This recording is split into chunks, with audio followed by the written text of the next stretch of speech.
project ng ating mga anak-anak. Oh. Buho na alkansya guys. Ayan, yan yung butas niya guys. Buho. Alkansya daw nila. Ayan.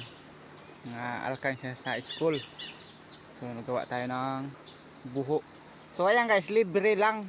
Hindi ka na magabili. Pwede naman itong gawin alkansya. Buho lang. Oh, hindi ka na magabili. Kaysa magbili-bili ka, gastos pa. Ito libre lang. Marami dito sa gubat. Guys, nalagyan natin ng laman. 2, 3, 4, 5,